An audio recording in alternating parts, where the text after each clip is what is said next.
అందరికీ నమస్కారం. Welcome to Tejasri vlogs. అందరికీ తొలి ఏకాదశి శుభాకాంక్షలు. ఈ తొలి ఏకాదశి నుంచే మనకి పండగలన్నీ మొదలవుతాయి. విష్ణుమూర్తి ఈ రోజు నుండి 4 నెలల కాలం పాటు యోగ నిద్రలో ఉంటారు. అందుకే ఈ 4 నెలల కాలం పాటు మనకి ఎలాంటి శుభముహూర్తాలు ఉండవు. ఈ 4 నెలల కాలాన్ని చాతుర్మాసం అంటారు.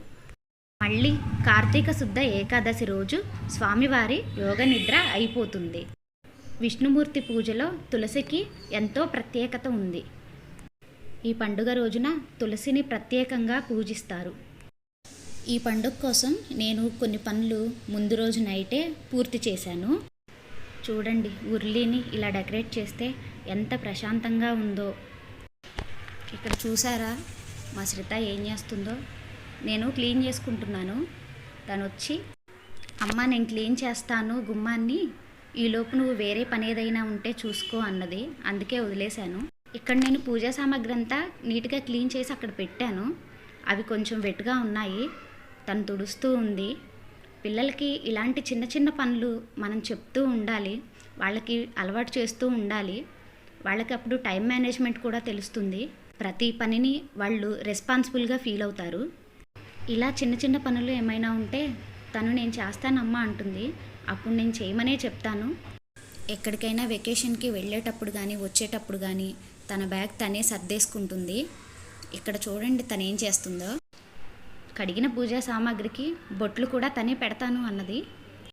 నేను ఒకదానికి పెట్టి చూపించాను, మిగతావన్నీ తనే పెట్టేసింది మొత్తం. ఇంట్లో ఆడపిల్లలు ఉంటే తల్లికి అండ అంటారు. ఇందుకేనేమో చిన్న చిన్న పనులు ఏమైనా ఉంటే తనే చేస్తుంది. ఈ పూజా సామాగ్రి క్లీనింగ్ అంతా నేను నైటే కంప్లీట్ చేసుకున్నాను. శ్రిత కూడా నాతో పాటు మెలకువగా ఉండి అన్ని పనులు చేసింది. పడుకోమని చెప్పాను, అయినా పడుకోలేదు. చూడండి టైం ఎంత అయిందో, 11 అయింది. ఆ టైంలో తను పడుకోకుండా పూజా సామాన్కి బొట్లు పెడుతూ ఉంది. తను ఇష్టంగా చేస్తుంటే వద్దు అనలేకపోయాను. స్వామివారి పటానికి వేయడానికి నేను ఈ తులసి మాలను కడుతున్నాను. మన తెలుగువారు తులసిని ఎంతో భక్తితో పూజిస్తారు. ఈ తులసిని బృంద అని కూడా అంటారు. కొంతమంది నమ్మకాల ప్రకారం భూమిపై తులసిని లక్ష్మీదేవి ప్రతిరూపంగా కొలుస్తారు. అంతేకాకుండా విష్ణుమూర్తి పూజలో తులసిని ప్రత్యేకంగా పూజిస్తారు. తులసి కోట ఇంట్లో ఉంటే ఏమైనా వాస్తు దోషాలున్నా పూర్తిగా తొలగిపోతాయి. ఈ తొలి ఏకాదశి రోజున నా పూజా మందిరాన్ని నేను ఇలా అలంకరించుకున్నాను. నేను కట్టిన తులసి మాలని వెంకటేశ్వర స్వామికి ఇలా వేశాను. కామాక్షి దీపాన్ని కూడా నేను ఇలా పెట్టుకున్నాను. ఈరోజు పిండి దీపాలకి చాలా ప్రత్యేకత ఉంది. నేను 5 పిండి దీపాలను ఏర్పాటు చేసుకున్నాను. ఈ రోజున పిండి దీపాలతో పూజిస్తే చాలా మంచిది అని అందరూ నమ్ముతారు.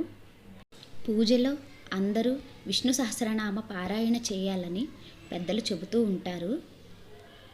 నేనైతే ఈ తొలి ఏకాదశి పూజని నాకు తోచిన విధంగా, నాకు వచ్చిన విధంగా ఇలా చేశాను.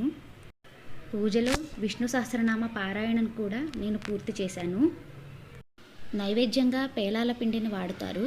అందుకే దీన్ని పేలాల ఏకాదశి కూడా అంటారు.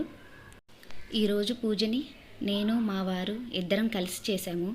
అన్నిసార్లు ఇలా కుదరదు. ఏదో ఒకరోజు మాత్రమే ఇద్దరం కలిసి కూర్చొని పూజ చేసుకోవడానికి వీలవుతుంది. అలా ఇద్దరం కూర్చొని పూజ చేస్తుంటే నాకు చాలా హ్యాపీగా అనిపించింది. దేవునికి ప్రసాదంగా పేలాల పిండితో పాటు నేను సగ్గుబియ్యం సేమియాతో పాయసం కూడా చేశాను.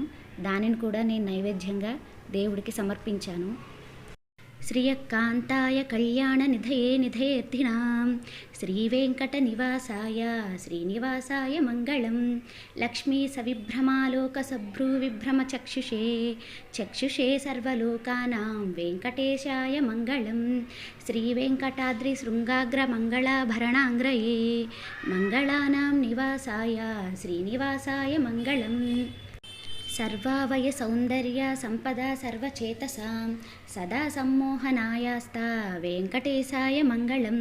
శ్రియకాంతాయ కళ్యాణ నిధయే నిధయేర్దినాం శ్రీ వెంకట నివాసాయ శ్రీనివాసాయ మంగళం. ఈ తొలి ఏకాదశి పూజని నా ఫ్యామిలీతో నేను ఇలా పూర్తి చేసుకున్నాను.